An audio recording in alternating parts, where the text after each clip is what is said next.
প্রধানমন্ত্রী হওয়ার পর তিনি প্রথম ঢাকা বিশ্ববিদ্যালয় মাটিতে এসেছেন। এটি একই সাথে আরেকটি নতুন একটা ইতিবাচক রাজনীতির শুভ সূচনা হয়েছে, যে গত 17 বছর যারা অবৈধভাবে রাষ্ট্র ক্ষমতায় ছিল, সেই অবৈধ রাষ্ট্রের যিনি অবৈধ প্রধানমন্ত্রী ছিলেন,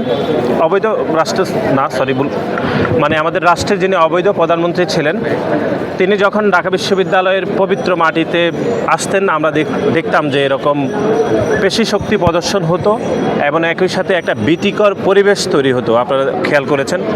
কিন্তু আজকে আমাদের মাননীয় প্রধানমন্ত্রী ঢাকা বিশ্ববিদ্যালয়ে এসেছেন, আপনি দেখেছেন যে বাড়তি কোনো নিরাপত্তার জন্য শিক্ষার্থীদেরকে হয়রানি হতে হচ্ছে না, এবং পুরো ঢাকা বিশ্ববিদ্যালয়তে একটি আমরা মনে করছি একটি উৎসবমুখর পরিবেশ তৈরি হয়েছে, যে শিক্ষার্থীরা রজনীগন্ধা ফুল দিয়ে যেরকম মাননীয় প্রধানমন্ত্রীকে স্বাগত জানিয়েছেন এবং একই সাথে লাল সবুজের পতাকা দিয়েও ওনাকে স্বাগত জানিয়েছেন।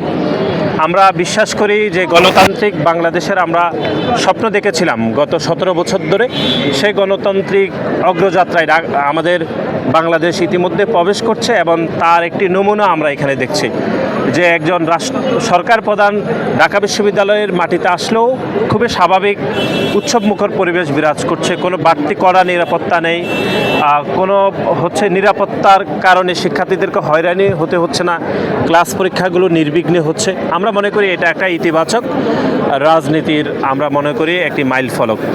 সার্বিকভাবে আমরা গণপ্রজাতন্ত্রী বাংলাদেশ সরকারের মাননীয় প্রধানমন্ত্রী এবং আমাদের দলের সম্মানিত চেয়ারম্যান জনাব তারেক রহমানকে আমরা আপনাদের মাধ্যমে আমরা স্বাগত জানাচ্ছি, যেরকম সকালে ঢাকা বিশ্ববিদ্যালয়ের শিক্ষার্থীরা ওনাকে স্বাগত জানিয়েছিল। ইউএফটি ফার্স্টের সাথে ট্রেড করুন যে কোনো জায়গা থেকে, ক্যাম্পাসে ক্লাসের ফাঁকে, ঢাকার জ্যামে বসে কিংবা ঘরে বসে। ট্রেডিং এখন হাতের মুঠোয়, তাই ট্রেড করুন যখন খুশি যেখানে খুশি।